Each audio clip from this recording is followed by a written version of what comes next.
નમસ્તે વિદ્યાર્થી મિત્રો, સૌ જિજ્ઞાસુ મિત્રો.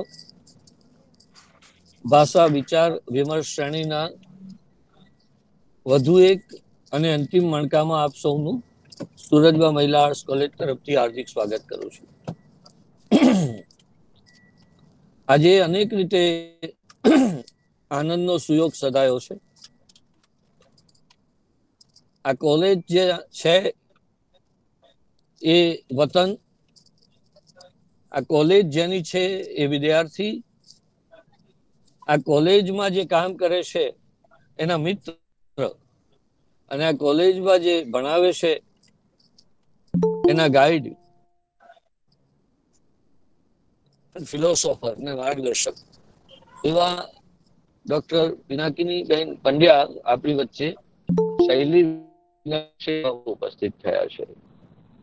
પિનાકીનીબેનને એમની કોલેજમાં આવકારતા આનંદ તો થાય જ છે, સાથે વિષાદ પણ છે કે બેન એમની કોલેજમાં ઘણે દૂર બેઠા બેઠા જોડાયેલા છે, ક્યારેક નજીક બેઠા બેઠા પણ જોડાય એવી આશા સાથે આ ભાષા વિચાર વિમર્શ શ્રેણીના અંતિમ અધ્યાયમાં આજે આપણે શૈલી વિજ્ઞાન વિશે વાત કરવાના છે, અને એ પણ શૈલી જેણે જીવનમાં બરાબર ઉતારી છે તેવા પિનાકીનીબેન સાથે આપણે આ વિચાર વિમર્શ અથવા ગોષ્ઠી કરવાના છીએ. પિનાબેન વિશે વધારે પરિચય તો આશાબેન આપશે, પ્રોફેસર આશાબેન. પણ આનંદની વાત એ છે કે 9મી ઓક્ટોબરથી શરૂ થયેલો આ મણકો આજે 26માં પડાવે પહોંચ્યો, અને ત્યાં સુધીમાં આપણે જુદી જુદી યુનિવર્સિટીઓમાં અભ્યાસમાં લેવાતા ભાષા વિજ્ઞાન વિષયના દરેક મુદ્દાઓને આવરી લીધા, અને આપણને કુલ 14 જુદા જુદા વક્તાઓ નડિયાદથી માંડીને મુંબઈ સુધી, અને આ બાજુ ઉત્તર ગુજરાતથી માંડીને સૌરાષ્ટ્ર સુધીના જુદા જુદા વિદ્વાનોનો લાભ આપણને મળ્યો છે. તો 14 વક્તાઓ સાથે 26 વ્યાખ્યાનો સાથે આજના અંતિમ મણકામાં આપ સૌ જિજ્ઞાસુઓનું હાર્દિક સ્વાગત છે. આશા રાખીએ કે સૌ મિત્રો આમાં જેટલા જોડાયા છે તે લોકો, જેટલા નથી જોડાયા શક્યા એ બધાને આપણી યુટ્યુબની લિંક પહોંચાડી અને આ વિચાર વિમર્શને આગળ વધારવામાં, વિદ્યાતપને વધારે ને વધારે પ્રજ્વલિત કરવામાં આપણને સૌની મદદ કરશે. વિનયબેન વિશે વાત કરવા માટે હું કુમારી આશાબેનને વિનંતી કરું છું, અને પછી આશાબેન આપણને સૌને શૈલી વિજ્ઞાન વિશે વાત કરશે. ફરી એક વખત સુરતમાં મહિલા આર્ટ્સ કોલેજના પ્લેટફોર્મ ઉપરથી આ વૈશ્વિક પડદા ઉપર આપ સૌનું હાર્દિક સ્વાગત છે. આશા. હા સર. નમસ્તે મેડમ, વેલકમ. એક વિદ્યાર્થી થઈને તમારી આવકારું છું મેડમ. પિનાકીની પંડ્યા ડોક્ટર મેડમ છે અને અનુસ્નાતક ગુજરાતી વિભાગના પ્રોફેસર છે, પીએચડી ગાઈડ છે, અને મારા પણ ગાઈડ મેડમ છે. હું એમએ કરતી હતી ત્યારથી જ મને મેડમ મળ્યા છે. ખૂબ સરસ એમનો સ્વભાવ છે.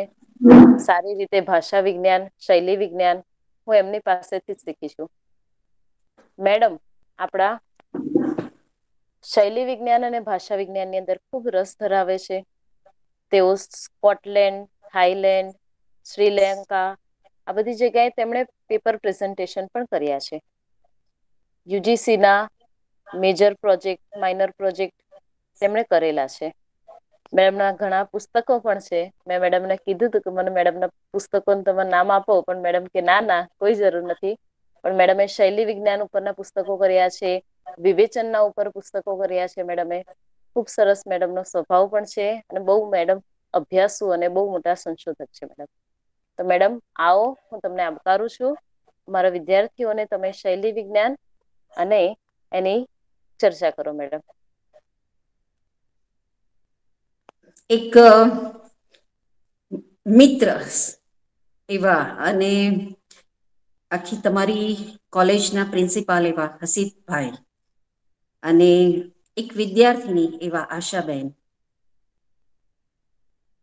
માત્ર આશાબેન જ નહીં, તમારા બીજા બેન પણ મારા જ વિદ્યાર્થીની છે.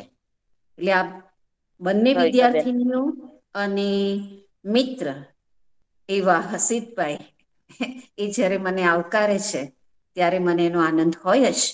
પણ આશા કહે છે એવા મોટા વિવેચક તરીકેનું આપણે બહુમાન નથી જોઈતું.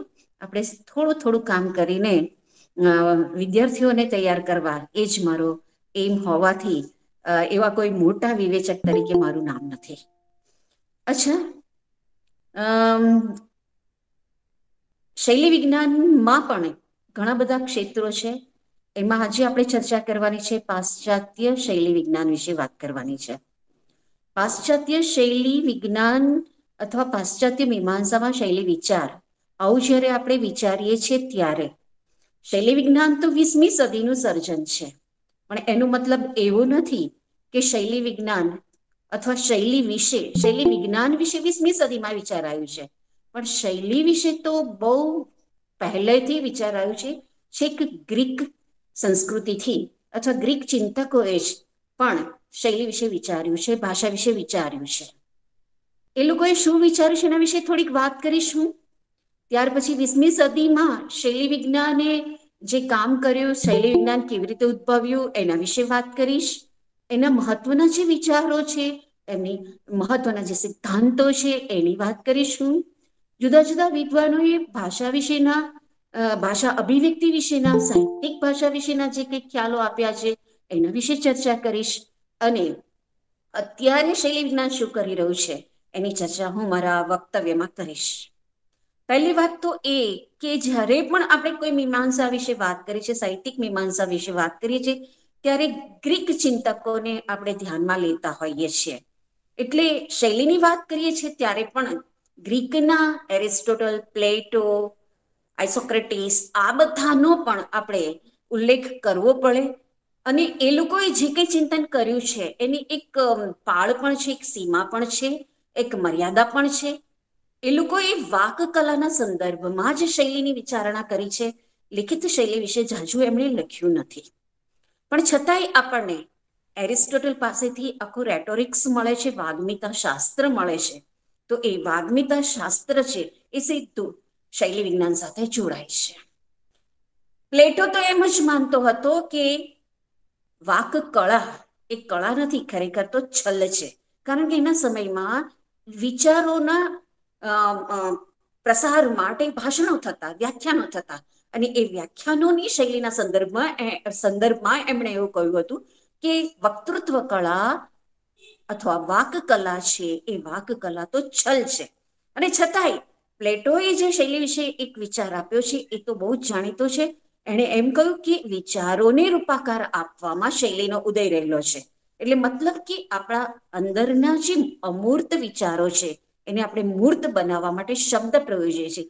એ શબ્દની જે અભિવ્યક્તિ છે, એ શબ્દ વ્યક્ત કરવાની રીત છે, એની પદ્ધતિ છે, એની ઢબ છે, એની સાથે શૈલી જોડાયેલી છે.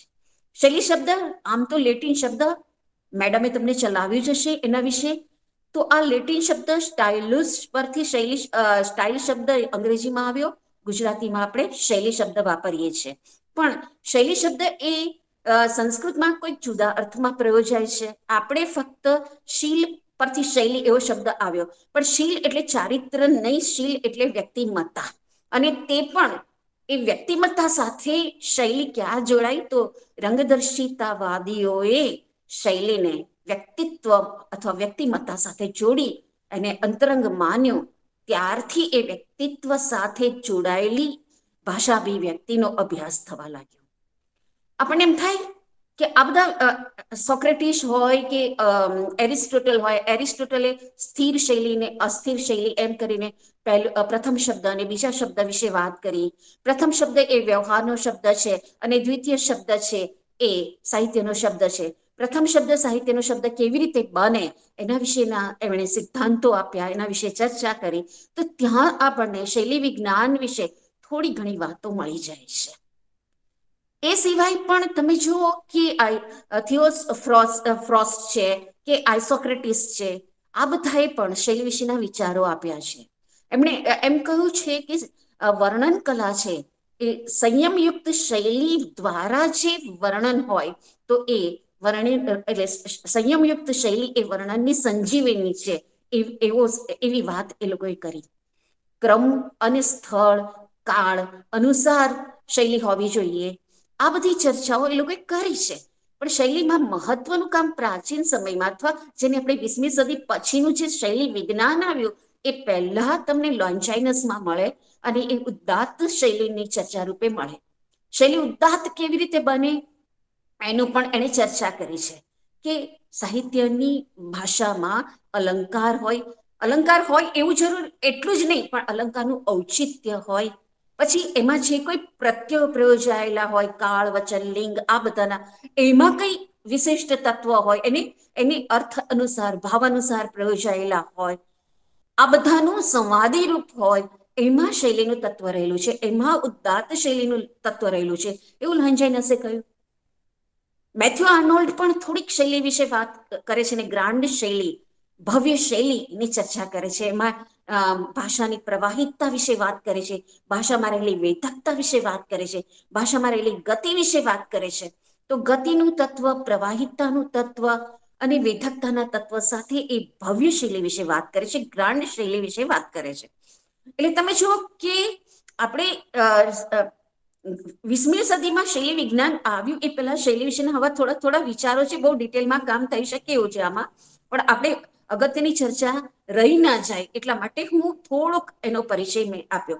એમાં 2 વસ્તુનું આપણે તારણ કરી શકીએ કે જે પ્રશિષ્ટતાવાદીઓ છે, ગ્રીક ચિંતકો છે, એ લોકોએ શૈલીના તત્વને બહિરંગ તત્વ માન્યું છે, અંતરંગ તત્વ માન્યું નથી. એ સાહિત્યનું અથવા જે કલાકૃતિ છે એ કલાકૃતિનું બહિરંગ તત્વ માને છે, શૈલીને અંતરંગ તત્વ માનતા નથી. અને ગ્રીકના ચિંતકોએ એને વાકકળાના સંદર્ભમાં વધારે પ્રયોજી છે. પણ રંગદર્શિતાવાદીઓનો આખો જે અભિગમ છે એ રંગદર્શિતાવાદીઓના અભિગમમાં આ વસ્તુ બહુ સરસ મળે છે કે એ લોકો શૈલીને સર્જકની અંતરંગ તો માને છે, કૃતિની અંતરંગ માને છે, અને એની સાથે સર્જકના વ્યક્તિત્વને જોડે છે, વ્યક્તિત્વના અંશોને રંગદર્શિતાવાદીઓએ જોડ્યા છે. એટલે પ્રશિષ્ટતાવાદીઓના શૈલી વિશેના ખ્યાલો અને રંગદર્શિતાવાદીઓના શૈલી વિશેના ખ્યાલોમાં થોડો તફાવત જોવા મળે છે. પણ આપણે જે શૈલી વિજ્ઞાન ભણીએ છીએ એ શૈલી વિજ્ઞાન 20મી સદીમાં જે આવ્યું છે તો એ કેવી રીતે ઉદ્ભવ્યું એના વિશે પણ ચર્ચા કરવી પડશે, અધરવાઇઝ તમે શૈલી વિજ્ઞાન વિશે સમજી નહીં શકો. એક બાજુ આધુનિક ભાષા વિજ્ઞાન હતું અને એક બાજુ આધુનિક વિવેચન, જેને આપણે નવ્ય વિવેચન કહીએ છીએ, જેને આપણે પ્રત્યક્ષ વિવેચન કહીએ છીએ. તો આ બંનેમાં જે આધુનિકતા આવી, વિવેચનમાં એટલે આધુનિક વિવેચન, આધુનિક ભાષા વિજ્ઞાન. આધુનિક ભાષા વિજ્ઞાને એવું વિચાર્યું કે આપણે ભાષાનો અભ્યાસ કરીએ છીએ. ભાષા વિજ્ઞાન શું કરે? ભાષાનો અભ્યાસ કરે. તો આપણે ભાષાનો અભ્યાસ કરીએ છીએ ત્યારે આપણે શું કરીએ છીએ તો કે માન્ય ભાષાનો જ અભ્યાસ કરીએ છીએ, પણ વ્યક્તિગત ભાષાનો અભ્યાસ કરતા નથી. ભાષા સાથે વ્યક્તિત્વના અંશો જોડાયેલા છે, પણ આવી વ્યક્તિગત ભાષાનો આપણે અભ્યાસ કરતા નથી. તો આપણે અભ્યાસ કરવો જોઈએ, આવો વ્યક્તિગત અંશોવાળી ભાષાનો અભ્યાસ કરવો જોઈએ એવું 20મી સદીમાં આધુનિક ભાષા વિજ્ઞાનીઓએ વિચાર્યું. અને એમાંથી ધીરે ધીરે જોડાઈ ગયું એક શૈલી વિજ્ઞાન નામની એક નવી શાખા રૂપે એનો ઉદ્ભવ થયો. એટલે જો આ બાજુ આધુનિક ભાષા વિજ્ઞાને વ્યક્તિત્વના અંશોવાળી, વ્યક્તિગત અંશોવાળી ભાષાનો અભ્યાસ કરવાનું વિચાર્યું. હવે આટલા બધા વ્યક્તિઓ હોય તો એના વ્યક્તિત્વના અંશોવાળી ભાષાનો અભ્યાસ કરવો બહુ અઘરો હોય, એટલે થોડોક ક્ષેત્ર મર્યાદિત કર્યું અને એમ કે સર્જકના વ્યક્તિગત અંશોવાળી ભાષા હોય એનો અભ્યાસ કરવાનો. તો એ સર્જકના વ્યક્તિગત અંશોવાળી ભાષાનો અભ્યાસ શૈલી વિજ્ઞાન નિમિત્તે થવા લાગ્યું. એ જે શાખા આવી અને ભાષા વિજ્ઞાનીઓએ શૈલી વિજ્ઞાન કહ્યું. આ બાજુ નવ્ય વિવેચકો છે વિવેચનના ક્ષેત્રની દિશામાં, કે નવ્ય વિવેચકોએ એવું વિચાર્યું કે કૃતિનો અભ્યાસ આપણે કૃતિના બાહ્ય અંગોથી નહીં પણ કૃતિના આંતરિક ઘટકોથી કરવો જોઈએ. એટલે કૃતિનું સૌંદર્ય, કૃતિની કલાત્મકતા, કૃતિના આંતર ઘટકોના પૃથક્કરણ અને આંતર ઘટકોના સંવાદીપણામાંથી પ્રગટ થાય છે. તો એના આંતર ઘટકોનો અભ્યાસ કરવો જોઈએ. તો હવે કૃતિનો આંતર ઘટક કયું? તો કે છે ભાષા. તો ભાષાનો અભ્યાસ કરવા માટે, કૃતિની આંતર ઘટક તરીકે ભાષાનો અભ્યાસ કરવા માટે આધુનિક વિવેચન પ્રવૃત્ત થયું અને એ ગયું શૈલી વિજ્ઞાન તરફ. એટલે તમે જુઓ કે જે શૈલી વિજ્ઞાન નામની શાખા આવી એ ભાષા વિજ્ઞાન સાથે પણ જોડાઈ અને વિવેચન સાથે પણ જોડાય. ભાષા વિજ્ઞાનની પદ્ધતિઓનો ઉપયોગ શૈલી વિજ્ઞાન કરે છે અને એ દ્વારા કૃતિ, જે સાહિત્યની કૃતિ છે, એ સાહિત્ય કૃતિની ભાષાનું પૃથક્કરણ એ ભાષા વિજ્ઞાનની પદ્ધતિ દ્વારા કરે છે. અને કૃતિ, સાહિત્યની કૃતિ છે, એ સાહિત્ય કૃતિની ભાષાનું વિવેચન, મૂલ્યાંકન એ વિવેચનની પદ્ધતિ દ્વારા કરે છે. એટલે તમે જુઓ કે બંને પદ્ધતિનો ઉપયોગ કરે છે અથવા બંને ડિસિપ્લિનનો ઉપયોગ કરીને શૈલી વિજ્ઞાન રચાય છે. ભાષા વિજ્ઞાનની પદ્ધતિથી, આધુનિક ભાષા વિજ્ઞાનની પદ્ધતિથી સાહિત્યિક કૃતિનું પૃથક્કરણ કરવાનું જે આખું પાસું છે એ ભાષા વિજ્ઞાન સાથે જોડાય છે. અને સાહિત્યિક કૃતિની ભાષાનું મૂલ્યાંકન કરવા માટે વિવેચનની પદ્ધતિઓનો ઉપયોગ થાય અને વિવેચનના જે સિદ્ધાંતો છે એના દ્વારા કૃતિની ભાષાનું મૂલ્યાંકન કરવામાં આવે તો એ ત્યાં વિવેચન જોડાય છે. એટલે શૈલી વિજ્ઞાન ભાષા વિજ્ઞાનની પદ્ધતિનો ઉપયોગ કરે છે અને વિવેચનના સિદ્ધાંતો દ્વારા એ ભાષાનું મૂલ્યાંકન કરે છે કે આ ભાષા સાહિત્યની કૃતિને કલાત્મક બનાવવામાં શું ફાળો આપે છે. તો એ રીતે શૈલી વિજ્ઞાન એક વિવેચનની શાખા પણ છે અને શૈલી વિજ્ઞાન એ ભાષા વિજ્ઞાનની પણ શાખા બને છે. અને પછી તો એક પોતે જ એક પ્રવાહ રૂપે આગળ વધે છે. એ બંનેનો આશરો લઈને એ પોતીકી રીતે, આગવી રીતે શૈલી વિજ્ઞાન આગળ વધે છે. તો આ થઈ શૈલી વિજ્ઞાનના ઉદ્ભવની પૂર્વ ભૂમિકા, અથવા જે 20મી સદીમાં આ શૈલી વિજ્ઞાન નામનું ક્ષેત્ર વિકસ્યું તો એના સંદર્ભમાં આ વાત થઈ. પણ આવી ચર્ચા કરનારા કોણ? કેવી રીતે ચર્ચા થઈ? જુદા જુદા જે ભાષા, સાહિત્યિક ભાષા વિશે વિચારનારા જુદા જુદા આંદોલનો, જુદા જુદા પેલી જે સાહિત્યિક સ્કૂલો જે હોય એ બધાએ એમાં ફાળો આપ્યો છે. કેટલાક ચિંતકોએ એમાં ફાળો આપ્યો છે. તો એ બધાના સંદર્ભો પણ જ્યારે આપણે પાશ્ચાત્ય શૈલી વિચારણા કહીએ છીએ ત્યારે લેવા પડે. હવે તમે જુઓ કે આવું પહેલા કોણે વિચાર્યું છે? આપણે પહેલા હમણાં જ કહ્યું કે ભાષા વિજ્ઞાન તો ખાલી માન્ય ભાષાનો અભ્યાસ કરતું હતું, પણ સાહિત્યની ભાષાનો અથવા સર્જકના વ્યક્તિત્વના અંશોવાળી ભાષાનો અભ્યાસ કરવાનો હોય તો આ વ્યક્તિત્વના અંશો એટલે શું? વ્યક્તિ જે કોઈ ભાષા બોલે છે એ સામાન્ય વ્યક્તિ હોય કે સર્જક હોય, એ જ્યારે ભાષા બોલે છે અથવા ભાષા પ્રયોજે છે, ભાષાનો ઉપયોગ કરે છે, ભાષાનો વિનિયોગ કરે છે, ત્યારે એની સાથે જ એના વ્યક્તિત્વના અંશો, એટલે વ્યક્તિત્વના અંશો એટલે એના સામાજિક સ્તર, એનું સાંસ્કૃતિક સ્તર, એનું માનસિક સ્તર, એના અનુભવ, આ બધું જ એનું વ્યક્તિત્વ સાથે જોડાયેલું હોય છે. એનું આખું વ્યક્તિત્વ એની કાર્યતરી અને ભાવયત્રી પ્રતિભાથી સર્જાયેલું હોય છે. અને એનો પ્રભાવ ભાષા ઉપર કેવો પડ્યો છે, એનું સામાજિક સ્તર, એનું આશય, એનું પરિસ્થિતિ, એના સંદર્ભો, આ બધું ભાષા ઉપર કેવી રીતે પ્રભાવ પાડ્યો છે. અને એ રીતે ભાષામાં કંઈક કશું એવું વિશિષ્ટ આવ્યું. આપણને એમ થાય કે કાકા સાહેબ કાલેલકરની ભાષા તો ગુજરાતી જ છે, સુરેશ જોશીની ભાષા પણ ગુજરાતી છે, ઉમાશંકર જોશીની ભાષા ગુજરાતી જ છે, અને છતાંય જ્યારે એની સર્જક ભાષાનો અભ્યાસ કરવામાં આવે છે ત્યારે ભલે ને ગુજરાતી રહી, પણ એની ભાષા અભિવ્યક્તિની રીતિઓ જુદી છે. ભાષા અભિવ્યક્તિના આખા જે ઉન્મેષો છે એ જુદા છે. કેમ? તો એની સાથે પેલું વ્યક્તિત્વનો અંશ રહેલો છે. માટે તમને એમ થાય કે આવું ભારતીય મીમાંસામાં વિચારાયું છે ખરું? ભારતીય મીમાંસાની જે વામનની વિચારસરણી છે, રીતિવાદ, એમાં આ ભાષા વિશે વિચારાયું છે, ભાષાની સંગઠના વિશે વિચારાયું છે. એવી જ રીતે કુંતકનો જે માર્ગ છે, માર્ગવાદ, માર્ગ વિશેની વિચારણા, એ પણ આ પાશ્ચાત્ય શૈલી વિચાર સાથે જોડાય છે. કુંતકનો જે વક્રોક્તિ વિચાર છે એ વક્રોક્તિ વિચાર પણ આની સાથે જોડાય છે. ભારતીય મીમાંસામાં શૈલી જેવો શબ્દ નથી. ભારતીય મીમાંસામાં તો આપણે રસને જ કેન્દ્ર સ્થાન માન્યું છે, રસને જ કેન્દ્ર બિંદુ માન્યું છે. પણ ભારતીય મીમાંસામાં ભાષા વિશેનો ચર્ચા વિચારણા રીતિ રૂપે થઈ છે, પ્રવૃત્તિ રૂપે થઈ છે, વૃત્તિ રૂપે થઈ છે, સંઘટના રૂપે થઈ છે. કાવ્ય ગુણ વિશે વાત કરી છે, ત્યાં પણ તમે ક્યાંક શૈલીના અંશો, ભાષા અભિવ્યક્તિની વાત તમે જોશો. કુંતકનો વક્રોક્તિ છે વિચાર, એની સાથે માર્ગ વિચાર છે, એની સાથે વામનનો રીતિ વિચાર છે. એણે તો રીતિને કાવ્યનો આત્મા માન્યો, વામને તો. રીતિને કાવ્યનો આત્મા માન્યો તો એ સૌથી નજીક છે પાશ્ચાત્ય શૈલી વિજ્ઞાન સાથે. વામન સૌથી નજીક છે બીજા બધા કરતા. અને કુંતકનો વક્રોક્તિ અને આ જે માર્ગ છે એ પાશ્ચાત્ય શૈલી વિજ્ઞાન સાથે નિકટનો સંબંધ ધરાવે છે. હવે આપણે જે ચર્ચા કરવાની છે એ કરવાની છે કે પાશ્ચાત્યમાં કોણે શું વિચાર્યું છે, શૈલી વિશે શું વિચાર્યું છે, એમના ખ્યાલો શું છે, એના વિશે આપણે વાત કરીએ.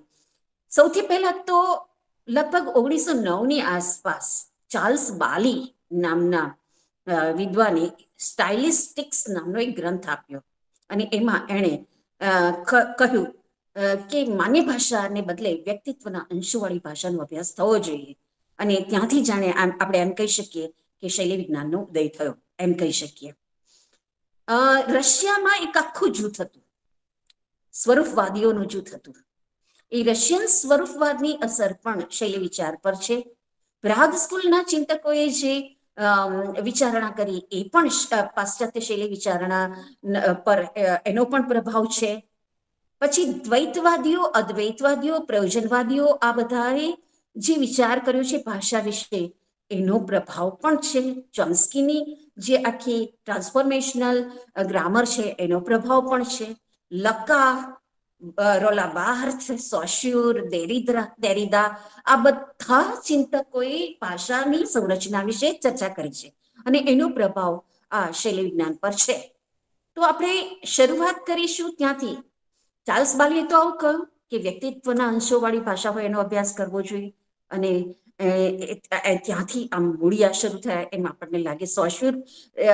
સોશ્યુર એટલે ચાર્લ્સ બાલી છે સોશ્યુરનો શિષ્ય હતો એટલે સોશ્યુરનો જ પ્રભાવ પડ્યો છે કોની ઉપર? ચાર્લ્સ બાલી ઉપર. પણ ચાર્લ્સ બાલી પાસેથી આખો ગ્રંથ મળે છે સ્ટાઇલિસ્ટિક્સ નામનો અને એ ફ્રેન્ચમાં મળે છે, ફ્રેન્ચ ભાષામાં મળે છે અને એની સ્પેલિંગ પણ કે યુ સ્ટાઇલિસ્ટિક છે એ કની જગ્યાએ QUE એવો આવે છે એનું સ્પેલિંગ અને એને ઇંગ્લિશમાં આપણે જુદી રીતે લખીએ છીએ. તો એ આખો ગ્રંથ છે એ ગ્રંથમાંથી એટલે આપણે એની શરૂઆત થઈ અથવા એ ઓથેન્ટિક માની શકીએ એવું એ શૈલી વિજ્ઞાનનું પુસ્તક આપણે પ્રારંભિક રૂપે મળે છે. વિક્ટર સ્ક્લાવોસ્કી નામના એક વિદ્વાન ચિંતક જેમણે ભાષા વિશે વાત કરી. શું વાત કરી એમણે? લગભગ 1917 ની આસપાસ એક આર્ટિકલ લખ્યો હતો, શબ્દનું પુનરુત્થાન. પુનરુત્થાન એટલે શું? જો શબ્દ મૃતપાય થઈ ગયો હોય તો એને ફરી સજીવન કરવું જોઈએ. એવી કશીક રીતો અપનાવી જોઈએ કે જેથી કરીને જીર્ણ બની ગયેલા શબ્દમાં નવો પ્રાણ સંચાર થાય, એનું પુનરુત્થાન થાય. તો આ આર્ટિકલ એને આપ્યો શબ્દનું પુનરુત્થાન. એ પણ શૈલી વિજ્ઞાનના વિકાસમાં એ આર્ટિકલનો બહુ મહત્વનો ફાળો છે કે એણે આ વિચાર્યું કે ભાષા વારંવાર વપરાઈને બહુ લપટી પડી જાય છે, બહુ જીર્ણ થઈ ગઈ છે. રૂઢિથી એકની એક રીતે આપણે પ્રવેશતા આવ્યા ભાષા એની એ જ. તો એ પછી ભાષામાં તાજગી નથી આવતી, તાજગી નથી વર્તાતી, એની અભિવ્યક્તિમાં પણ તાજગી નથી. તો એ નિષ્પ્રાણ થઈ ગઈ છે, જીર્ણ થઈ ગઈ છે, લપટી પડી ગઈ છે. તો એમાં નવો પ્રાણ સંચાર કરવો જોઈએ. તો આ વિચાર આવ્યું શબ્દના પુનરુત્થાન નામના લેખમાં. તો એ પણ આપણે ધ્યાનમાં રાખવું જોઈએ કે શૈલી વિજ્ઞાનના પાયાના કામોમાં આ બધા લેખોનો પણ ફાળો છે. રશિયામાં 2 સરસ સંસ્થાઓ હતી. એક છે મોસ્કો લિંગ્વિસ્ટિક સર્કલ નામની એક ગ્રુપ હતું, એક કામ કરતું હતું મોસ્કોમાં મોસ્કો લિંગ્વિસ્ટિક સર્કલ એ, અને પીટર્સબર્ગમાં society for the language of poetry નામની એક બીજી સંસ્થા હતી. આ 2 જે ગ્રુપ છે ના ચિંતકો છે, ભાષા વિજ્ઞાનીઓ છે, ભાષા વિશે વિચારનારા ચિંતકો છે, એમનું પ્રદાન પણ શૈલી વિજ્ઞાનમાં ઘણું છે. તો એ લોકોએ શું વિચાર્યું છે? ભાષા વિશે શું વિચાર્યું? પાછળથી એ લોકો સ્વરૂપવાદીઓ કહેવાયા અને એમણે આ સ્વરૂપવાદીઓના ખ્યાલોમાં સાહિત્યિક ભાષા વિશેના ખ્યાલો છે. તો એમણે કહ્યું કે સાહિત્યિક ભાષામાં એક સરસ એમણે એક સિદ્ધાંત આપ્યો અથવા એમ કહી શકાય કે એક વિચાર આપ્યો.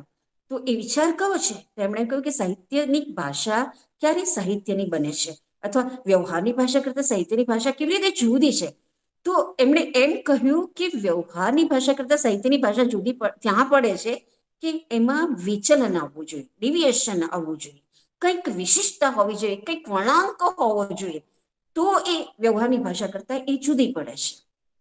પછી એમણે કહ્યું કે આ વિચલન કેવી રીતે થાય? વિચલનયુક્ત ભાષા એટલે શૈલી, એવું એમણે આખો સેન્ટેન્સ આપ્યું. તો આ વિચલન કેવી રીતે થાય, વિચલન કેવી રીતે થાય એના માટેના એમણે વિચારો પણ આપ્યા. એમણે એમ કહ્યું કે કોઈ ભાષા છે એ ભાષાને પરિચિત અર્થોમાંથી અપરિચિત બનાવો, એટલે પરિચિત ભાષાને અપરિચિત બનાવો. જો આ વસ્તુ બહુ અગત્યનું છે, ફેમિલિયર અને ડીફેમિલિયર. પરિચિત વસ્તુ છે એને અપરિચિત બનાવવા. ભાષા જે પરિચિત ભાષા છે એ અપરિચિત બનવી જોઈએ.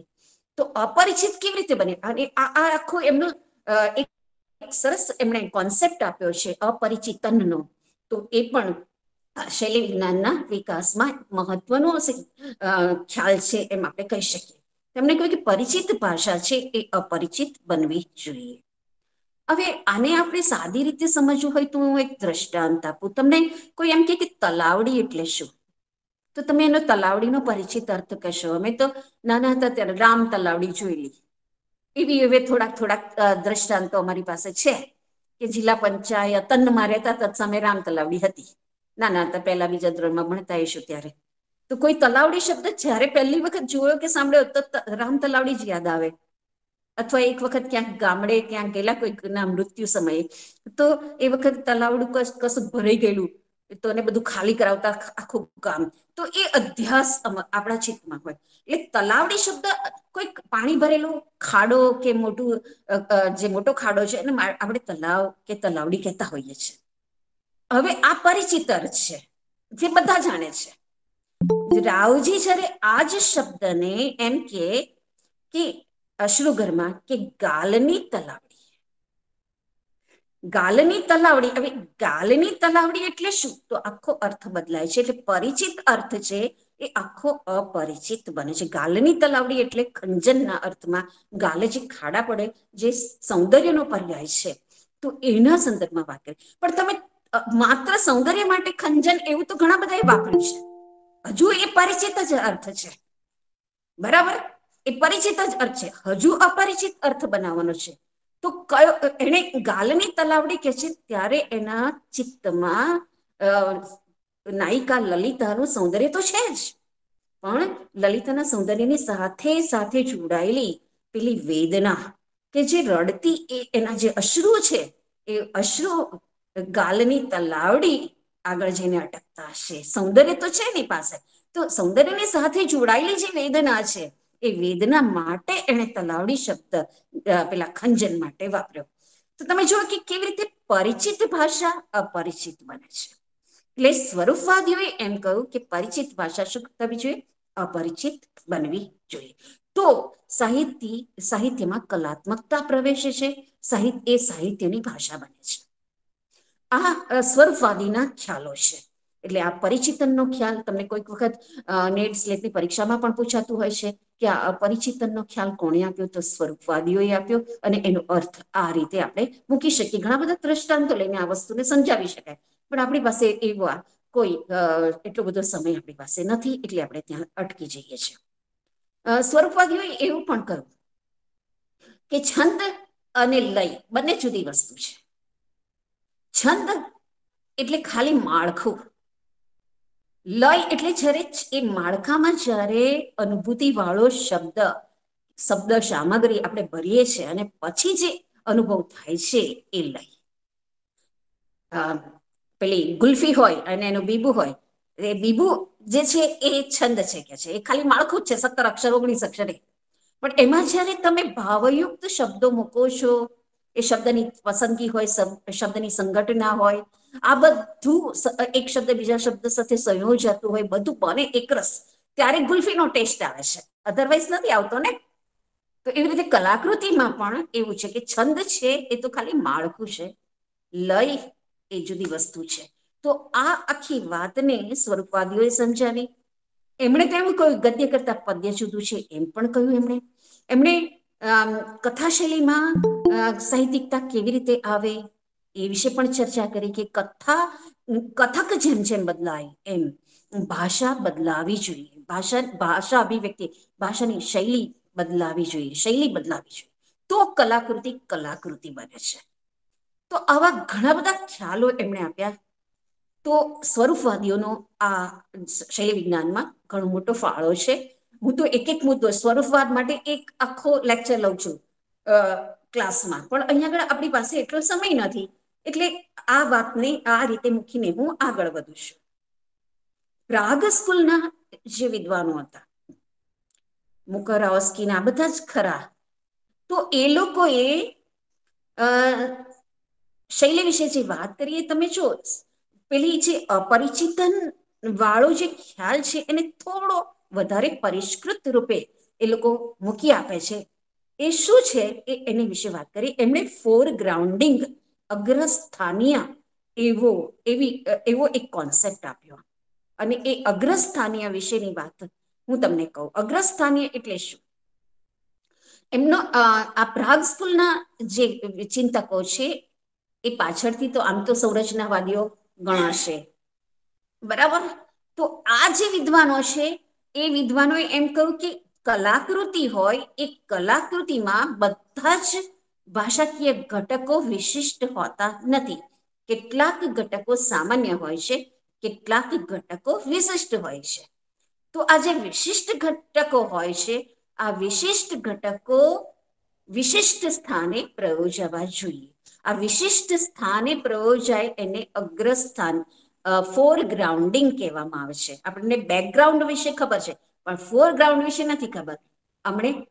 એટલે ભાષા સાહિત્યના સંદર્ભમાં એમણે ફોરગ્રાઉન્ડિંગનો ખ્યાલ આપ્યો, અને એને ગુજરાતીમાં આપણે અગ્રસ્થાનીય કહીએ છીએ. ઘણી વખત નેટ સ્લેટની પરીક્ષામાં આ અગ્રસ્થાનીય કે ફોરગ્રાઉન્ડિંગનો કોન્સેપ્ટ કોણે આપ્યો એવું પૂછાતું હોય છે. તો આ પ્રાગ સ્કૂલના જે ચિંતકો છે એમણે આ અગ્રસ્થાનીય એવો ખ્યાલ આપ્યો, અને એમણે એમ કહ્યું કે કલાકૃતિમાં બધા જ ભાષા, એટલે આપણી કોઈ પણ કૃતિ હોય એમાં ભાષા પ્રયોજાયેલી છે, પણ ભાષાના બધા જ ઘટકો વિશિષ્ટ હોતા નથી. કેટલાક વિશિષ્ટ હોય, કેટલાક નથી હોતા. દાખલા તરીકે છંદમાં કોઈ વિશિષ્ટ શબ્દો ક્યાં પ્રયોજવાના હોય? છંદ હોય તો અગ્રભાગે વિશિષ્ટ શબ્દ આવે, યતિ હોય ત્યાં વિશિષ્ટ શબ્દ આવે, અંતિમ પ્રાસ છે, અંત્યપ્રાસ છે, અંત્યાનુપ્રાસ એ વિશિષ્ટ હોવો જોઈએ. તો એ વિશિષ્ટ સ્થાનો કહેવાય છંદના સંદર્ભમાં. તો એવી રીતે એમણે એમ કહ્યું કે વિશિષ્ટ શબ્દો વિશિષ્ટ સ્થાને આવવા જોઈએ. વજન કરે તે હારી મનવા, ભજન કરે તે તારે. તો વજન અને ભજન ક્યાં આવ્યું? અને એમાં જે એ બીજા શબ્દો કરતા એ બે શબ્દોમાં કંઈક ચમત્કૃતિ છે, એ બે શબ્દો વિશિષ્ટ છે, એટલે સર્જક એ વિશિષ્ટ સ્થાને પ્રયોજ્યા, એટલે એનું સૌંદર્ય આપણને જોવા મળે છે. તો આ અગ્રસ્થાનીયનો જે આખો કોન્સેપ્ટ છે, વિશિષ્ટ શબ્દો અથવા વિશિષ્ટ ભાષાકીય ઘટકો વિશિષ્ટ સ્થાને આવવા જોઈએ, એ કોન્સેપ્ટ આપ્યો છે પ્રાગ સ્કૂલના વિદ્વાનોએ. હવે તમે જો કે દ્વૈતવાદીઓ અને અદ્વૈતવાદીઓએ પણ પોતાના સાહિત્યિક ભાષા વિશેના ખ્યાલો રજૂ કર્યા, સાહિત્યિક શૈલી વિશેના ખ્યાલો રજૂ કર્યા છે. અદ્વૈતવાદીઓ એમ માને છે કે કોઈ પણ શબ્દ હોય, એ શબ્દ સાથે એક જ અર્થ જોડાયેલો છે.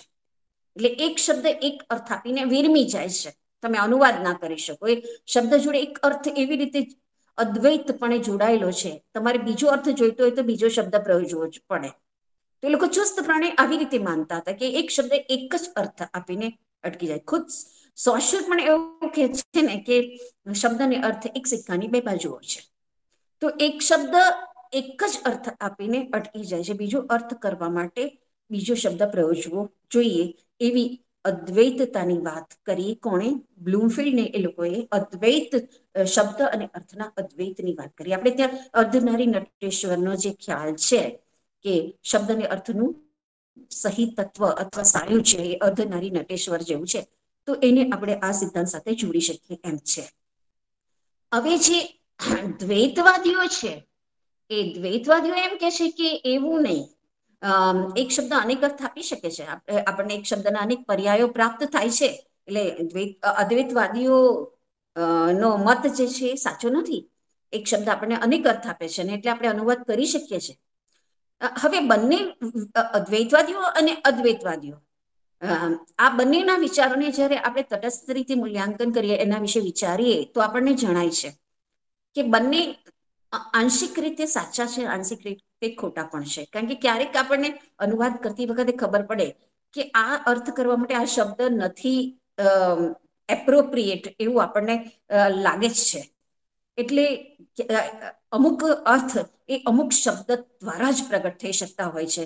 એ શબ્દનો બીજો પર્યાય વાપરે છે ત્યારે પણ થોડીક અર્થ છાયાઓ બદલાઈ જતી હોય છે. અને જ્યારે દ્વૈતવાદીઓ વિશે વિચારીએ ત્યારે આપણને દ્વૈતવાદીઓનો મત પણ થોડો સાચો પણ લાગે, અને એમ પણ થાય કે હા, આપણે પર્યાય દ્વારા પણ આપણે અનુવાદ તો કરતા હોઈએ છીએ ને, એટલે પર્યાય દ્વારા પણ આપણે અર્થ સુધી તો પહોંચતા તો હોઈએ જ છે. પણ બંને મત જે છે એ આંશિક સાચા છે, આંશિક ખોટા છે. પછી આવ્યા પ્રયોજનવાદીઓ. પ્રયોજનવાદીઓએ એમ કહ્યું કે ભાષામાં સાહિત્યમાં કલાત્મકતા કેવી રીતે પ્રવેશે છે. તો એમણે કહ્યું કે સાહિત્યમાં કલાત્મકતા સાહિત્યની ભાષા કયા પ્રયોજન અર્થે પ્રયોજાય છે એની તપાસ કરીએ તો આપણે સાહિત્યિક ભાષાની કલાત્મકતાનો પરિચય થાય. ફરી એક વખત સમજો, પ્રયોજનવાદીઓએ એમ કહ્યું, જે એમને બહુત્વવાદીઓ પણ કહીએ છીએ આપણે, તો પ્રયોજનવાદીઓએ એમ કહ્યું કે ભાષામાં કલાત્મકતા અથવા સાહિત્યિક ભાષા કલાત્મક છે એવું આપણે ક્યારે કહીએ છીએ, અથવા સાહિત્યમાં ભાષાકીય સૌંદર્ય અથવા સૌંદર્ય છે, કલાત્મકતા છે, એવું ક્યારે કહીએ છીએ આપણે, અથવા કેવી રીતે આપણે પ્રમાણી શકીએ એને, કેવી રીતે પામી શકીએ. તો એમના વિચારો પ્રમાણે, એમના ખ્યાલો પ્રમાણે સાહિત્યની ભાષાનું પ્રયોજન કયું છે, એ ભાષા કયા કારણોસર અથવા કયા પ્રયોજનથી પ્રયોજાય છે, એનો તપાસ કરીએ તો આપણને ખબર પડે કે સાહિત્ય કૃતિની ભાષા કલાત્મક છે કે નહીં.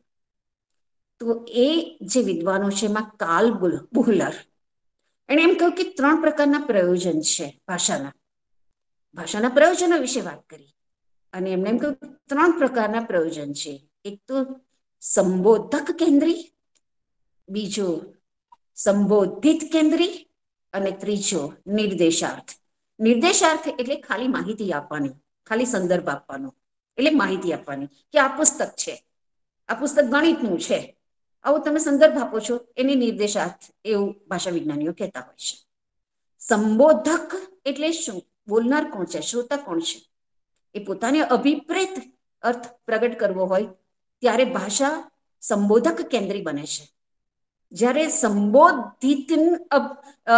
સંબોધિતને કેન્દ્રમાં રાખીને ભાષા પ્રયોજાય છે ત્યારે ભાષા છે એ ભાષાનો હેતુ શું હોય છે, તો બીજા ઉપર પ્રભાવ જન્માવવા માટેનો હોય છે. પહેલો જે સંબોધકને કેન્દ્રમાં રાખીને જે ભાષા પ્રયોજાઈ હોય એ સર્જક અભિપ્રેત અર્થને પ્રગટ કરવા માટે પ્રયોજાયેલી હોય છે, અથવા જે ભાષા પ્રયોજનાર છે એને અભિપ્રેત એવા અર્થને પ્રયોજવા માટે, એની લાગણીઓને પ્રગટ કરવા માટે, એના વિચારોને પ્રગટ કરવા માટે પ્રયોજાય છે એમ. અને જ્યારે સંબોધિત કેન્દ્રી ભાષા હોય છે ત્યારે સામેવાળી વ્યક્તિ પર પ્રભાવ જન્માવવા માટે, એને ઉદ્બોધન કરવા માટે, અથવા એના સુધી પોતાના વિચારોને પહોંચાડવા માટે, લાગણીઓને પહોંચાડવા માટેનો હેતુ હોવાથી એ સંબોધિત કેન્દ્રી બને છે. તો કાર્લ બુહલર એ 3 પ્રયોજનો જણાવ્યા, અને આ 3 પ્રયોજનમાંથી શાના ઉપર સાહિત્યની ભાષાએ ભાર મૂક્યો છે એ આપણે જોવું પડે. પણ મુકરહોસ્કીએ એમ કહ્યું કે ના, ચોથું પ્રયોજન પણ છે, કે છે ફક્ત 3 પ્રયોજન નથી, ચોથું પ્રયોજન પણ છે. અને એ કહ્યું તો કે કાવ્યાર્થ પ્રગટ કરવાનું.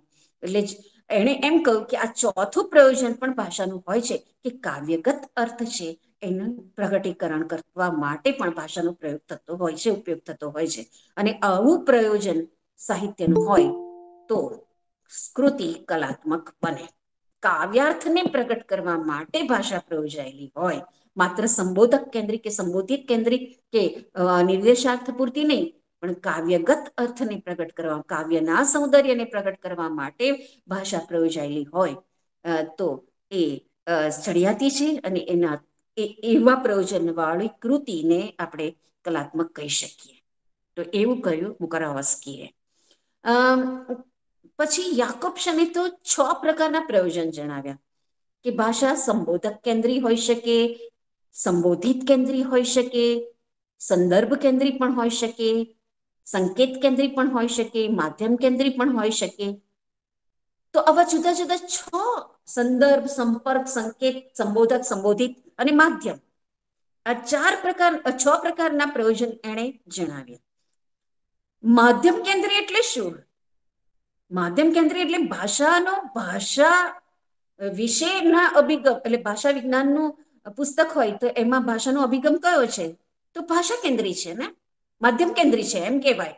એટલે અધિભાષિક એનું પ્રયોજન છે એમ આપણે કહી શકીએ. અધિભાષિક એનું પ્રયોજન છે એવું આપણે કહી શકીએ.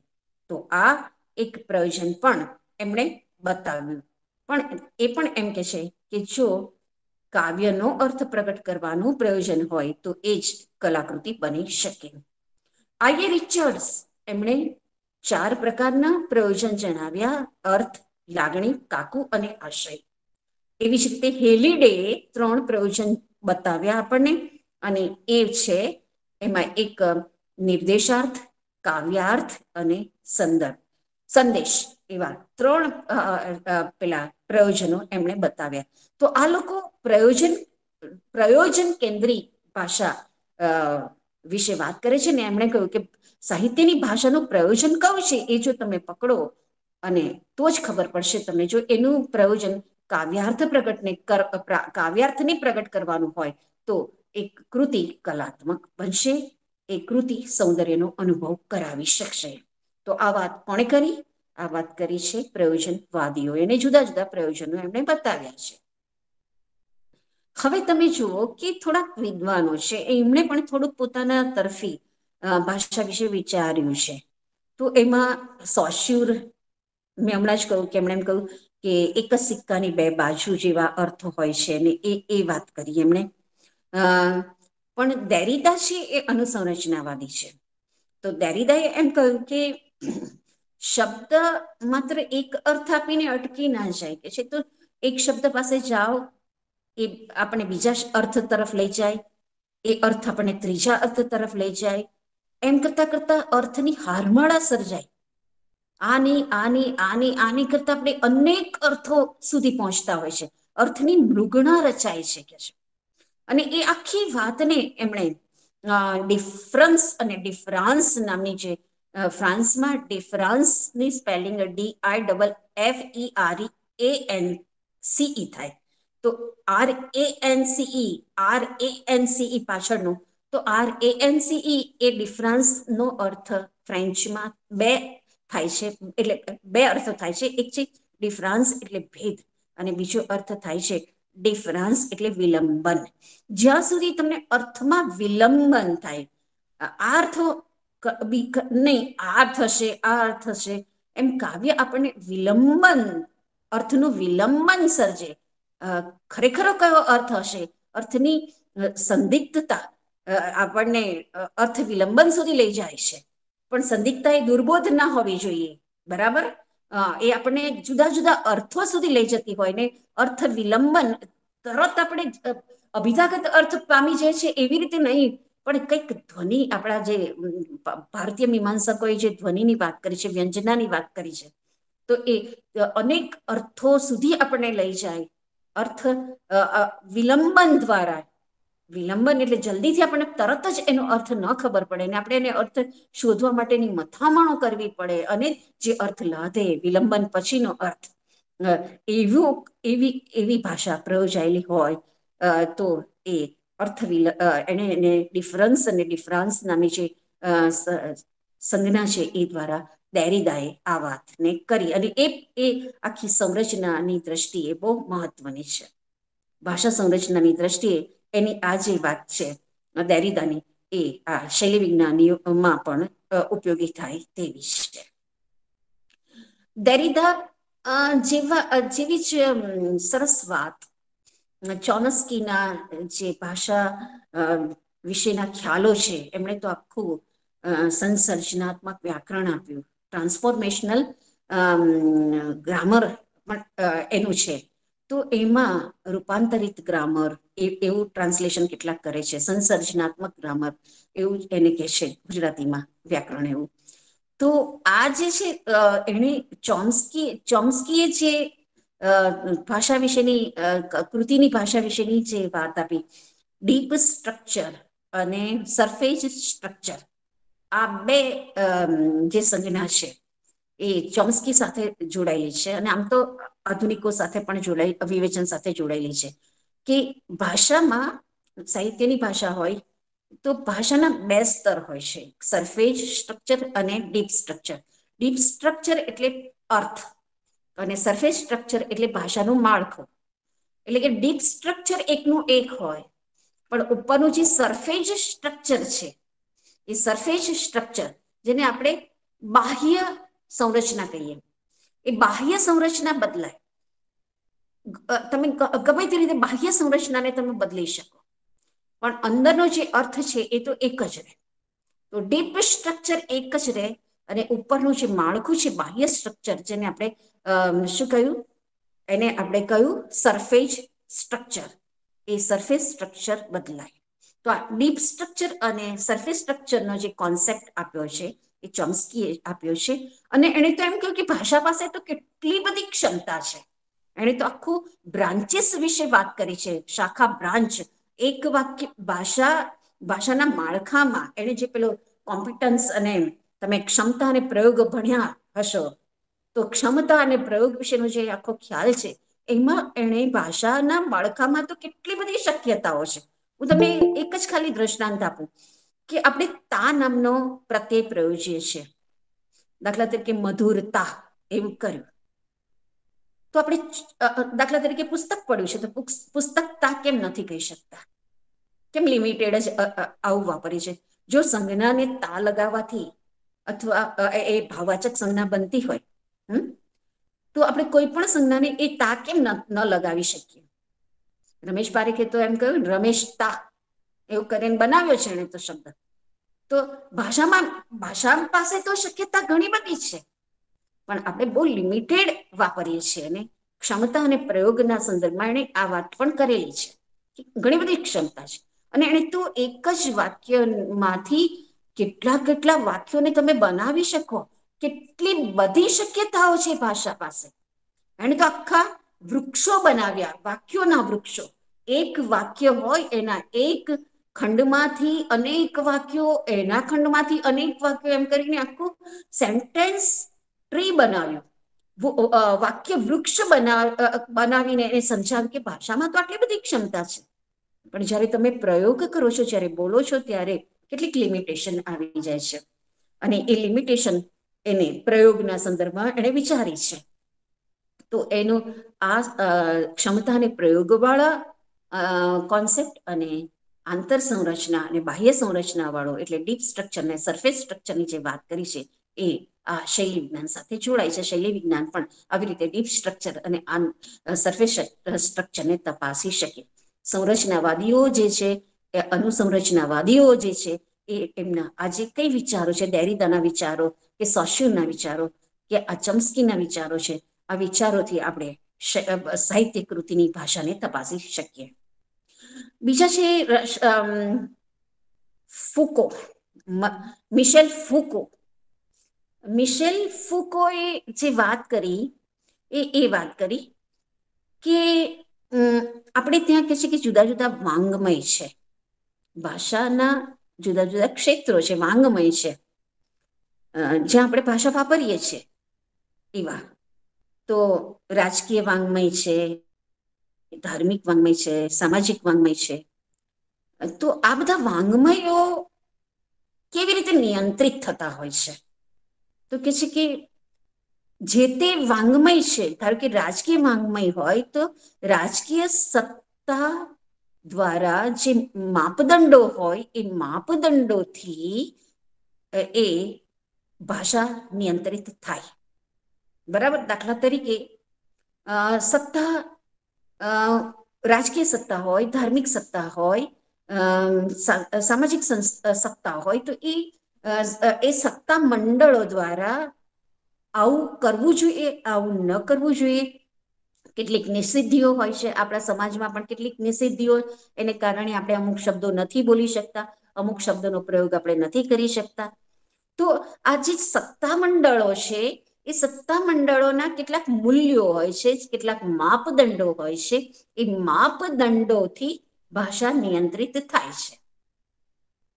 એમણે એમ કહ્યું કે જો ઉપરનું માળખું બદલાય, સત્તા બદલાય, રાજકીય સત્તા બદલાય, ધાર્મિક સત્તા બદલાય, સામાજિક સત્તા બદલાય, પરિવર્તન આવે, તો પાછા મૂલ્યો, પેલા માપદંડોમાં પરિવર્તન આવે. અને જો માપદંડોમાં પરિવર્તન આવે તો ભાષાના સ્ટ્રક્ચરમાં પણ પરિવર્તન આવે. તો ભાષા શાનાથી નિયંત્રિત થાય છે? તો આવી સત્તાથી, સત્તાના માપદંડોથી નિયંત્રિત થતી હોય છે.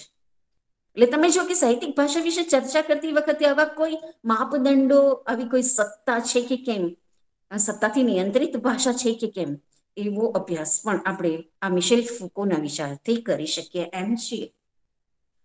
પછી તમે જુઓ કે બાખ્તીન નામના વિદ્વાને નવલકથાની ભાષા, એટલે કથા સાહિત્યની ભાષા, અને કવિતા, કાવ્ય સાહિત્યની ભાષા, કવિતાની ભાષા, બંને વિશેના પોતાના વિચારો રજૂ કર્યા છે. એમણે એમ કહ્યું કે કવિતાની ભાષામાં ઉર્મી પ્રધાનતા હોય છે, અને એ કેન્દ્રગામી છે, કેન્દ્ર તરફ વળવાનું વલણ છે. એટલે એક કેન્દ્રિતાનો અનુભવ થશે ભાષામાં, ઉર્મી કેન્દ્રી હોવાને કારણે. નવલકથાની ભાષામાં શું છે? તો જુદા જુદા પાત્રો હોય, એ પાત્રાનુસારી ભાષા હોય, અનેક ઘટનાઓ હોય, પ્રસંગો હોય, અને જુદા જુદા સંદર્ભો હોય. એને કારણે ભાષાનું વલણ શું છે? તો કે કેન્દ્ર ત્યાગી છે. પેલામાં કેન્દ્રગામી વલણ હોય છે ભાષાનું, અને પેલામાં કેન્દ્ર ત્યાગી વલણ હોય છે. તો એટલે સ્વરૂપે શૈલી જે બદલાય છે, એ સ્વરૂપે શૈલી બદલાવાનું કારણ શું છે? તો કે છે દરેક સ્વરૂપનું જે માળખું છે, એ ભાષા, એને અનુરૂપ ભાષા શૈલી હોય. એટલે આ કારણોસર આ બદલાતું હોય છે, એમ બાખ્તીને કહ્યું. લકા અને દેરીદા બંને, દેરીદાની વાત આપણે આગળ અનુસંરચનાવાદીઓ તરીકે કરી. એ દેરીદાએ બીજું કામ પણ કર્યું છે. એણે મનોવૈજ્ઞાનિક ભાષાને એણે મનોવ્યાપાર સાથે સરખાવી છે. લકાએ પણ ભાષાને મનોવ્યાપાર સાથે સરખાવી છે. એમણે ફ્રોઈડ એ આપણા સાયકોલોજીના મોટા નિષ્ણાત, એમણે મનોવિશ્લેષણવાદ આપ્યો. તો આ મનોવિશ્લેષણવાદના અભ્યાસ પછી, અથવા મનોવિશ્લેષણવાદના આધારે લકાએ અને દેરીદાએ આ લોકોએ શું કામ કર્યું? તો એમણે એમ કહ્યું કે ભાષાની જે સંરચના છે, સાહિત્યની ભાષાની સંરચના છે, એ સંરચના મનમાં જે વિચારો છે, અથવા જે સામગ્રી છે, એબ્સ્ટ્રેક્ટ સામગ્રી હોય છે, અમૂર્ત સામગ્રી હોય છે ચિત્તમાં. તો એ સંરચના, આપણું અચેતન મન છે ને, એ ઘણા બધા અવશેષો લઈને બેઠું હોય છે. અનુભવોના અવશેષો, પૂર્વજોના અનુભવોના અવશેષો, આ બધું લઈને બેઠેલું હોય છે. અને એ જે અચેતન મનમાં એ અવશેષોનું એક સંરચના હોય છે. એ સંરચનાને આધારે જ કૃતિની સંરચના બનતી હોય છે. એટલે જ્યારે સાહિત્યની ભાષા હોય, એનો અભ્યાસ કરવો હોય, મનોવૈજ્ઞાનિક દ્રષ્ટિકોણથી અભ્યાસ કરવો હોય, તો અચેતન મન છે, એ અચેતન મનની સંરચના સુધી આપણે પહોંચી શકીએ. એટલે અચેતન મનની સંરચના અને સાહિત્ય કૃતિની ભાષા સંરચના વચ્ચે સંબંધ છે, અને એ સંબંધ શોધવાનું કામ શૈલી વિજ્ઞાને કરવું જોઈએ. આ આખો વિચાર આ લોકોનો છે, લકા. અને એટલે એને મનોવ્યાપાર, સાહિત્ય ભાષા વ્યાપારને એણે મનોવ્યાપાર સાથે સરખાવ્યું છે. તમે સરિયલ કૃતિઓ જુઓ તો એમાં સીધું જ અચેતન મનના અવશેષો દેખાય એવી ભાષા તમને મળે છે. એનો કોઈક વખત આ મનોવૈજ્ઞાનિક ભાષા વિશે વાત કરવાની થશે તો હું દ્રષ્ટાંતો સાથે હું એની ચર્ચા કરી શકું એટલે થોડુંક મેં કામ કરેલું છે એમાં. તો તમે જુઓ કે આ બધા વિદ્વાનો છે અને એમણે આ બધા જે વિચારો આપ્યા છે, આ વિચારોથી શૈલી વિજ્ઞાન ધીરે ધીરે પુષ્ટ થાય છે. સાહિત્યની ભાષાનો અભ્યાસ કેવી રીતે કરી શકાય એ આપણે જોઈ શકીએ છીએ. શૈલી તો એવી છે કે સ્વરૂપે સ્વરૂપે બદલાય છે, યુગે યુગે બદલાય છે, માધ્યમે માધ્યમે બદલાય છે. બરાબર, વૈયક્તિક શૈલી આખી જુદી છે, સ્વરૂપગત શૈલી જુદી છે, પછી તમે પદ્ય શૈલી જુદી છે, ગદ્ય શૈલી જુદી છે. પેલા સ્વરૂપવાદીઓ એ પણ કહ્યું હતું ગદ્ય શૈલી કરતા પદ્ય શૈલી જુદી છે અને કેવી રીતે જુદી પડે છે એની થોડીક વાતય કરી છે લોકોએ. તો પદ્ય શૈલી જુદી હોય, ગદ્ય શૈલી જુદી હોય, એટલે માધ્યમલક્ષી શૈલી જુદી હોય. યુગ સમય અનુસાર તમે જોવા જાઓ તો જે નર્મદ વાપરતો હતો એવી ભાષા શૈલી હવે નથી પ્રયોજાતી. આખી શૈલી જુદી હોય છે અને સર્જકે પણ શૈલી જુદી હોય છે. અને તમે જુઓ કે એક જ અનુભવ પરથી શરદ પૂનમ નામનું કાવ્ય નાનાલાલે લખ્યું. એ જ અનુભવ પરથી કાંતે લખ્યું, કયું? સાગર અને શશી. અને એ જ અનુભવ પરથી બકર ઠાકોરે પેલું ડોલે લોટે અતિપદી વાળું જે છે એ કાવ્ય રચ્યું નર્મદાને ધ્યાનમાં રાખીને, નદીને ધ્યાનમાં રાખીને. તો આ ત્રણની જે શૈલી છે એને તપાસો તો ખબર પડે કે વૈયક્તિક સર્જન અંશો શું છે. એ અમે જ્યારે શૈલી વિજ્ઞાન ભાષા વિજ્ઞાનની ઓરમાં ભણાવાતું હતું, આખા પેલું જ્યારે સેમિસ્ટર સિસ્ટમ નથી ત્યારે આખા વર્ષમાં શૈલી વિજ્ઞાન જ્યારે બાળકો ભણતા હતા, વિદ્યાર્થીઓ ભણતા હતા, ત્યારે એ વિદ્યાર્થીઓ પાસે જુદા જુદા ભાષાના નમૂનાઓ લઈ લઈને શૈલીઓની તપાસ અમે કરાવતા હતા, પ્રેક્ટિકલ વર્ક કરાવતા હતા.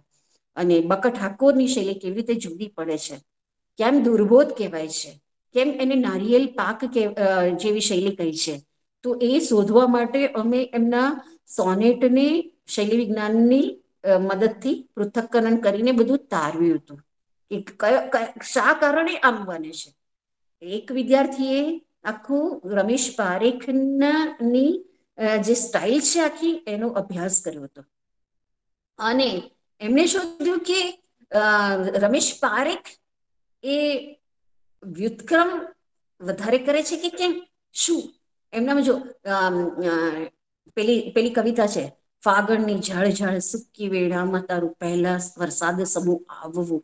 તો આખો વાક્ય ખંડ હોય ને એ સંજ્ઞા રૂપે વાપરે, આખો ને આખો વાક્યખંડ હોય એ વિશેષણ તરીકે વાપરે, આખો ને આખો વાક્યખંડ હોય, વાક્યખંડ એટલે એમાં 5-7 શબ્દો હોય એવું વાક્યખંડ હોય એ એને સંજ્ઞા તરીકે વાપર્યો હોય, એવો વાક્યખંડ હોય એને વિશેષણ તરીકે વાપર્યો હોય, એવો વાક્યખંડ આખો એને ક્રિયા વિશેષણ તરીકે વાપર્યો હોય. તો આ અમે રમેશ પારેખની શૈલી વિશે કામ કરતા હતા ત્યારે આવા બધા નમૂના અમે શોધ્યા હતા અને એની ચર્ચા કરી હતી. તો આ વિશે પણ આપણે ચર્ચા કરી શકીએ. તમે સંભળાય છે ને મારો અવાજ? હા મેડમ, સંભળાય છે. પેલું મારામાં પેલું વચ્ચે કંઈક ન્યૂ મીટિંગ કેવું કશું આવ્યું એટલા માટે. હા, તો કહેવાનો મારો મતલબ એ છે કે આવી રીતે શૈલીની તપાસ આપણે આ પાશ્ચાત્ય મીમાંસા ની મદદથી આપણે કરી શકીએ, આપણા સર્જકોના કાવ્યો લઈને કરી શકાય. રમેશ પારેખ તો વિશેષણનો પ્રયોગ કરે ને તો પણ એટલા બધા વિશેષણો એક સાથે, વાંકી ચૂકી આડી અવળી ઊભી તીરછી પેલી શું ગલીનું વાત કરવી છે તો ગલીનું એવું એટલા બધા વિશેષણો વાપરીને એનું દ્રશ્ય ચિત્ર એને ઉપસાવ્યું હોય, દ્રશ્ય કલ્પન બનાવ્યું હોય. એના કલ્પનો તમે જુઓ, એના પ્રતીક જુઓ અને એ કલ્પન બનાવવા માટેની જે ભાષા છે એ ભાષાનો અભ્યાસ પણ અમે તે વખતે કરતા હતા. પણ હવે એ શક્યતા નથી, સેમિસ્ટર સિસ્ટમ આવી ગયું અને ભાષા વિજ્ઞાનની ઓરમાં શૈલી વિજ્ઞાન એવા 2 જ પ્રશ્નો જ આપણે ચલાવવાના હોય છે, ત્યારે ત્યાં સુધી આપણે પહોંચી શકતા નથી. પણ એ પણ એક અભ્યાસનો વિષય છે, તે વખતે સરસ રીતે કામ થતું હતું, અત્યારે હવે એ સંદર્ભે કામ કરી શકાતું નથી. તે વખતે ક્રિયા વિશેષણ પર પણ એક છોકરાએ કામ કર્યું હતું. રમેશ પારેખના ક્રિયા વિશેષણો પર એણે એમફિલનો થીસિસ લખ્યો હતો. તો એ શૈલી વિશે પછી મનીષા જોશીના કાવ્ય શૈલી પર પણ કામ થયેલા છે. તો એ સમયના વિદ્યાર્થીઓ પછી રાવજી પટેલમાં જે ક્રિયાપદો શા માટે વધારે આવે છે એના ઉપર અમે એક વખત ચર્ચા કરી હતી કે જે માણસને પોતે અશક્ત હોય એટલે એની મુવમેન્ટ ઓછી હોય, અને મુવમેન્ટ ઓછી હોય એટલે એને સતત એનું મન વધારે ક્રિયાશીલ બની જતું હોય જ્યારે સર્જન કરતી વખતે. એટલે એનામાં તમે જુઓ કે ક્રિયાપદો વિશેષ જોવા મળે તમને. તો આ બધા તારણો વ્યક્તિત્વના અંશો કેવી રીતે એની સાથે જોડાયેલા છે એ આપણે જાણી શકીએ. છેલ્લી વાત મારે હવે કહેવાની છે, ટાઈમ આપણો પૂરો થઈ ગયો છે, કે અત્યારે જુદી જુદી શૈલી વિજ્ઞાનની શાખાઓ કાર્યરત છે. એક શાખા છે સામાન્ય શૈલી વિજ્ઞાનની, કે જે સાહિત્ય શૈલી સિવાયના જે પુસ્તકો હોય અથવા જે દાખલા તરીકે ગણિતનું પુસ્તક હોય, વિજ્ઞાનનું પુસ્તક હોય અને એમાં જે ભાષા પ્રયોજાયેલી હોય એને આપણે સામાન્ય ભાષા કહીએ છીએ. તો એની શૈલી કેવી હોય એનો અભ્યાસ કરે છે, સામાન્ય શૈલી વિજ્ઞાન નામની શાખા કરે છે. એવી જ રીતે કોમ્પ્યુટેશનલ સ્ટાઇલિસ્ટિક્સ એ શૈલીનો અભ્યાસ કમ્પ્યુટરની મદદથી થાય. કોર્પસ સ્ટાઇલિસ્ટિક્સ એટલે ભાષાના કોર્પસ એટલે દેહ, જેને ગુજરાતીમાં દૈહીય અથવા કાય્ય શૈલી વિજ્ઞાન કહીએ એવું. તો આ કોર્પસ સ્ટાઇલિસ્ટિક્સ છે એ કૃતિના કેટલાક ભાગો લઈને એ ભાગ કમ્પ્યુટરમાં નાખીને કમ્પ્યુટર એનો અભ્યાસ કરે, એના તારણો આપે ને એનું શું પૃથક્કરણ કરે, ભાષાકીય પૃથક્કરણ કરે ને એ રીતે કામ થાય. એ કોર્પસ સ્ટાઇલિસ્ટિક્સનો અભ્યાસનો વિષય છે. અભિવ્યંજનાત્મક શૈલી વિજ્ઞાન કેવો કોની પર પ્રભાવ પડે છે, સર્જકનો પ્રભાવ કેવો છે શૈલી પર, ભાવકનો પ્રભાવ શૈલી પર કયો છે, એ અનુસાર પણ શૈલી વિજ્ઞાનની એક શાખા કાર્યરત છે. શૈલી મિતિ નામની એક શાખા પણ કાર્યરત છે. એ શું કરે છે તો માપે છે, શબ્દોની સંખ્યા માપે, વાક્યની સંખ્યા માપે અને એ અનુસાર તારણો કરે છે. તો એ શૈલી મિતિ નામની એક શાખા પણ છે જે આ કામ કરતું હોય છે. નૈતિક શૈલી વિજ્ઞાન એ ખરેખર ભાષામાં અમુક શબ્દ ન પ્રયોજવા જોઈએ, જે નિષેધ છે એ નિષેધ હોવો જોઈએ કે નહીં. ભાષામાં અમુક ભાષાનું પોતાનું પણ એક આરોગ્ય હોય એમ, જે નિયંત્રિત થતું હોય કે ખરેખર ભાષામાં આવા તત્વો ન હોવા જોઈએ કે હોવા જોઈએ, એના વિશેની ચર્ચા, જે આપણા નિષિદ્ધ પ્રયોગો છે એ બધાની ચર્ચા એ નૈતિક ભાષા વિજ્ઞાન શૈલી વિજ્ઞાન દ્વારા થાય છે. તો આવા સામાજિક શૈલી વિજ્ઞાન, મનોશૈલી વિજ્ઞાન, આવી બધી શાખાઓ છે એ સક્રિય છે અને કામ કરે છે. એવી જ એક નારીવાદી શૈલી વિજ્ઞાન નામની શાખા છે. એ સ્ત્રીઓ જ્યારે રાઇટિંગ કરે છે, લેખન કરે છે, તો પુરુષો કરતા એની લેખન શૈલીમાં કેવા ફેરફારો છે, એનું આંતરજગત કેવી રીતે રિફ્લેક્ટ થાય છે, કઈ ભાષા અભિવ્યક્તિ દ્વારા રિફ્લેક્ટ થાય છે, પુરુષોની ભાષા કરતા એની ભાષા કેવી રીતે જુદી છે, રાઇટિંગ સ્ટાઇલ શૈલી કેવી જુદી છે, એનો અભ્યાસ નારીવાદી સ્ટાઇલિસ્ટિક્સ કરે છે. તો અહીંયા આગળ આ વાતને આપણે પૂર્ણ વિરામ મૂકીએ છીએ અને તમારે કોઈ પ્રશ્ન હોય તો તમે મને પૂછી શકો છો. અધરવાઇઝ આપણે આશાબેનને કહું કે તમે સમાપન કરે. વિદ્યાર્થીઓ કોઈને કોઈ પ્રશ્ન પૂછવો હોય?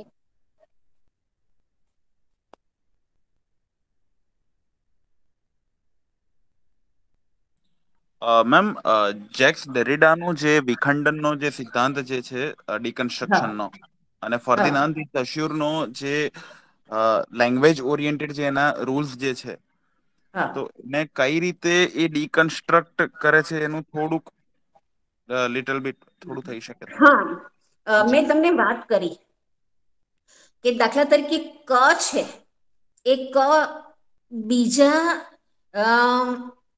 એટલે ખથી કે પથી કે ગથી કેવી રીતે ભેદ કરે છે ને કેવી રીતે સામ્ય ધરાવે છે એનો અભ્યાસ આ અનુસંરચનાવાદીઓ એ કર્યો. એટલે દેરીદામાં આ વસ્તુ પણ જોવા મળે છે.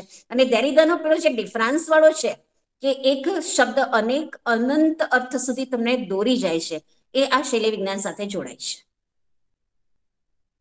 અને જ્યારે શૈલી વિજ્ઞાનની દ્રષ્ટિએ તમે પૃથક્કરણ કરવા જાઓ છો ત્યારે એકે એક ધ્વનિ ઘટકનું પૃથક્કરણ તમે અનુસંરચનાવાદીઓ જે પ્રમાણીકૃત વિઘટનની વાત કરે છે એ દ્વારા આપણે કરી શકીએ છીએ. બોલો. જી ma'am, thank you. Okay okay, ચાલો હવે કોઈ બીજાને કોઈ પ્રશ્ન છે? ચાલો તો કોઈને પ્રશ્ન નથી મેડમ. આજના ભાષા વિચાર વિમર્શ શ્રેણીના અંતિમ વ્યાખ્યાનમાં શૈલી વિજ્ઞાન જેવા અઘરા વિષયને શીરાની જેમ ગળે ઉતરે એ રીતે ભણાવવા અને સમજાવવા બદલ હું મેડમનો ખૂબ ખૂબ આભાર માનું છું.